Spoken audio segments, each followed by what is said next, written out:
دي كانت آراء لاعبي البنزرتي التونسي. المباراة المهمة غدا إن شاء الله يكون التأهل من نصيب النادي الأهلي، بعدها سيحسم موقف طبعا الكابتن حسام البدري. مع على الهاتف السيد ساسي أبعون رئيس نادي أهلي طرابلس. مساء الخير يا فندم. مساء الخير يا فندم محمد، ازيك يا استاذ محمد؟ أهلا بيك ومنورنا في مصر الحقيقة. اهلا وسهلا، احنا في ليبيا دلوقتي. أنت وصلت ليبيا؟ طب تمام. طب منورين برضه في ليبيا، بلدنا برضه. بلدنا. طيب أستاذ ساسي، يعني يبدو أن أنت أنهيت مهمتك بنجاح، فلذلك عدت مرة أخرى إلى ليبيا. الحمد لله يا رب. يعني إذا أقدر أقول لك مبروك كابتن حسام البدري. لسه على بكره بعد مباراه بنزرتي في مندوب من اهلي طرابلس موجود هناك، وان شاء الله نحسم الموضوع بعد مباراه بنزرتي بكره. لكن احنا الخبر اللي عندنا انه خلاص الكابتن حسام موقع معاكم رسميا. ما زال لسه ما ناكدش الخبر ده بكره بعد بنزرتي.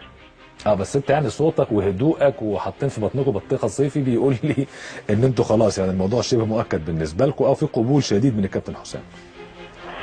وفي قبول من الطرفين، وقلت لك ان شاء الله غدوه كان في اي مستجدات جديده، ولو وقعنا بكره بالليل العقد احنا رسميين بعد مباراه بنزرتي. الحين دلوقتي ما. طب هل الاعلان الرسمي هيكون في ليبيا ولا في مصر هنا؟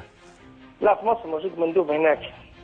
يعني الاعلان الرسمي من خلال المندوب حضرتك مش هتبقى موجود ولا هترجع مصر؟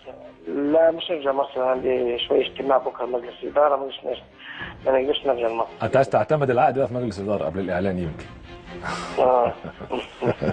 طب استاذ ساسي، يعني هل انتوا حطيتوا يعني البلان كامل لفريق اهلي طرابلس خلال الموسم الجديد بالنسبه لكم في ليبيا، خصوصا ان كان في توقف لفتره طويله للكره الليبيه، فمؤكد ان انتوا محتاجين اعاده هيكله جديده واعاده تكوين للفريق مره اخرى. هل حطيتوا يعني البلان كامل مع كابتن حسام؟ حطينا البلان مع مدير الكوره محمد رمضان وليس مع كابتن حسام. نعم.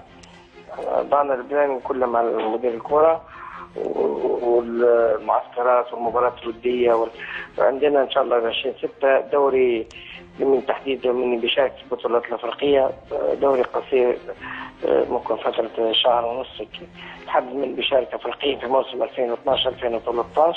نعم. فاحنا كفريق الاول مستعدين تحت المدرب علي عاشور بقياده علي عاشور، وكذلك بشرف مدير الكوره محمد رمضان. نعم. هل الكابتن حسام لما يقبل ان شاء الله علي عاشور مكمل معاه كمساعد او مدرب عام مثلا؟ والله مثلا حسب الاجتماع الاخير مع الكابتن حسام من ممكن قال ما عندوش مشكله يعني. ما عندهاش مشكله، علي عاشور او احمد ايوب ما عندهاش مشكله. علي عاشور او احمد ايوب. مفيش مشاكل خالص. تمام. طيب وحراسه المرمى، مدرب حراسه المرمى اتقال كابتن طارق سليمان، اتقال كابتن احمد ناجي، اتقال مجموعه اسماء هنا في مصر. لا، طارق سليمان باذن الله. نعم. طارق سليمان كان خلصنا بكره مع حسام البدري، فبيجي مع طارق سليمان. طيب تمام. ده انت خدتوا الجهاز كله، احمد ايوب وطارق سليمان يعني الناس تاخدونا احنا نعمل سوبر كوره من ليبيا.